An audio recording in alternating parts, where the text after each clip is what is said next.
your fresh and unbiased voice in American politics.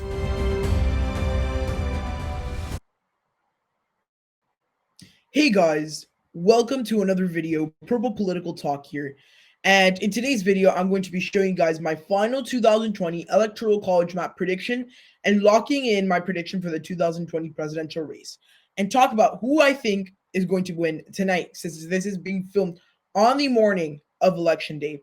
Who do I think will win the election, and what places will this candidate need to win this election? But before I get started, please remember to like, subscribe, and turn on post notifications to be up to date with our latest content. So let's get started. So we're going to be using the electoral map that we've been using a lot. And so right now I already filled in the states in the safe and likely columns. You can take a look at that right now. I mean, those are the general states that we're seeing a lot. The states in the yellow/gold color, it's almost like a green, depending how you look at it. Those are the states which I expect to be the contested states of this election. And truly, these are going to be the close states. And basing it off of the electoral counts that the other states added up, these are going to be the deciding factors of this election, with 187 electoral votes I consider to be toss-up/contested. So we're going to be taking a look at the states that I think will go by a little more to one party or the other, and then start going into the states that will be more of deciding factors. So let's start off by talking about the Democratic lean states, where I think the Democrats will probably win from around 1.5% to 5%.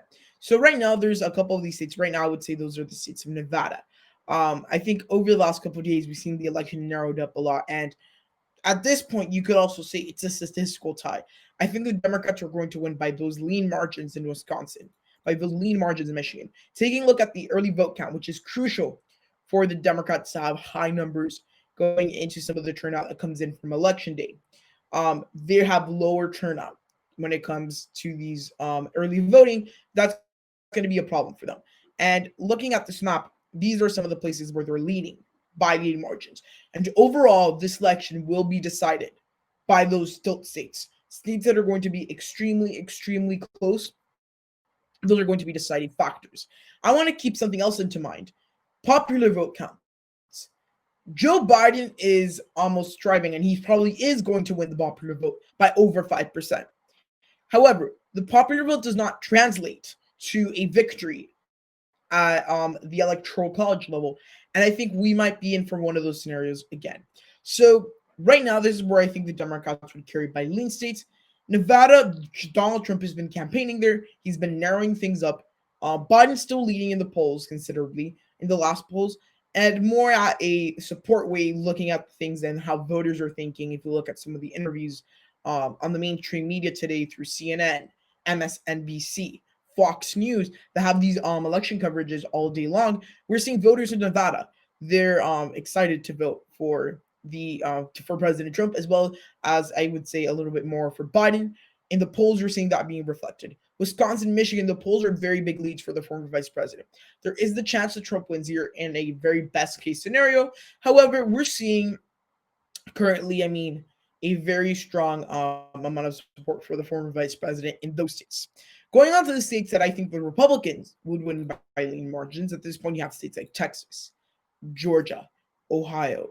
You have states like Iowa. These are states that the Republicans absolutely need to win tonight if they're going to win the presidency. At this point, I think they will carry these states in Texas, in Georgia, in Ohio, in Iowa. And I think at this point in time, it's going to be very, very interesting to see what ends up happening in those states. Generally speaking, these are very red states with a lot of Republican DNA.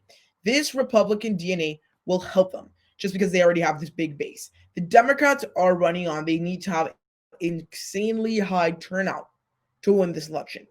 It is a possibility the Democrats win in these states. And again, Democrats win in these states, it's game over for President Trump.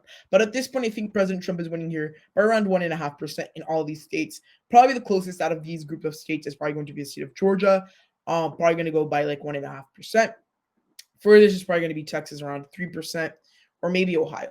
So those states, I think right now, the Republicans are winning by lean margins, which puts us at 203 electoral votes for the Republicans and 258 for the Democrats. At this point, the Democrats win either Arizona and North Carolina, they win the election. Florida, they already won the election. Pennsylvania, they win the election. They have so many pathways to the presidency, while the Republicans have very little. But moving now into our tilt states, the Republicans might be able to win this. And I think right now, we're on a pathway where in a lot of these states, crucial swing states, we are going to probably see a Trump victory. In the state of Florida, for example, I expect the president to win by a margin of less than 1%. It's going to be a state that's probably going to go to the president at this point in time. And just with early vote numbers that are heavily favoring Republicans, with Latinos leaving the Democratic Party in Florida in the masses, where before only about 30% voted for the Republicans, now you're seeing higher numbers like 40%. And in some polls, you even got to 50% support amongst Latinos for the president in the state of Florida. Very big demographic there. I think that kind of shows us the shift that the Republican Party might be diversifying in the state of Florida. And I think they're going to win that race there, whether it be by points or by more realistic margin of around 1%. And I think the Republicans will probably end up winning in North Carolina as well. This is going to be somewhat of a closer race, probably going to be like half a percentage point. I think the Republicans will edge it out in the state of North Carolina. And at this point in time, just looking at some recent polls that we have put, they were very tight. And essentially, a lot of these key swing states, so I might be leading at a national level by these 8-7%. Remember, the Electoral College is almost a statistical tie at this point because a lot of these seats that are deciding factors are trending like more to Biden, how we're more in the middle. And I think President Trump is going to overperform the polls. And if these polls are wrong, again, it's the end of polling as we know it, and it's going to be the end of how polling is done in the US, because that would be 2 election years in a row, 2 election cycles where polls have been off. And I think the president is probably going to prove the polls wrong.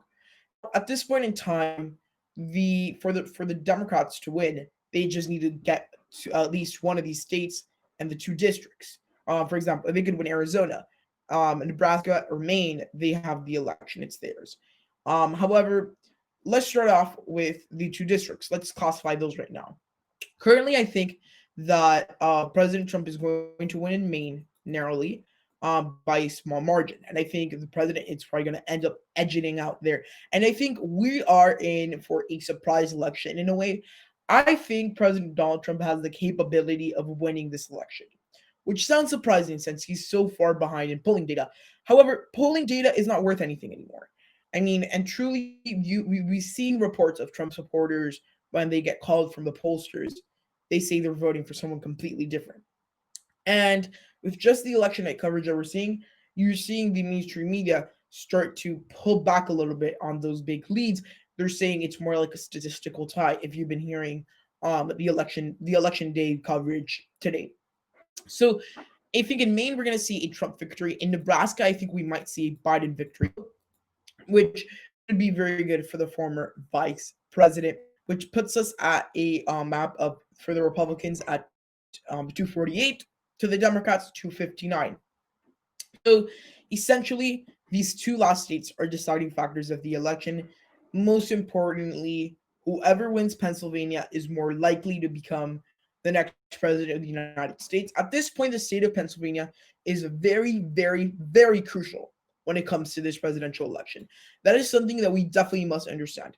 And the winner of Pennsylvania, looking at the map right now, will most likely be the winner of this election, which right now, I think, for example, the president is probably going to narrowly carry the state of Pennsylvania. I think that he has a lot of support there. He is within in certain polls margin of error. And just looking at the way that he's been campaigning there, I think he's going to narrowly push it out in the state of Pennsylvania. And although this is not the most we want to think using the data we have the most likely scenario, I think this is the most likely scenario at this point. And essentially, the election really comes down to the state of Arizona. Whoever wins in Arizona in this case, because of the way I set it up, gets the election. And at this point in time, I also think the president will be carrying Arizona by a narrow margin. he has stopped the loss of some of those voters down in Maricopa County with the Black Lives Matter movement and that general anti-police movement that we've seen. And with those suburban voters, that message has resonated. Now, and he's also gaining support amongst the southern part of the state, increasing after the border wall. So for those voters, that's something that matters to them. And at this point in time, that is something that I see probably helping out the president. Overall, this is my final prediction for the 2020 United States presidential election, locked in on November 3rd, 2020, where I would put the Republicans at 279 electoral votes to win to Biden's 259. At this point in time, anything could happen. Just switch one of these states like Pennsylvania or Florida, the election is completely altered.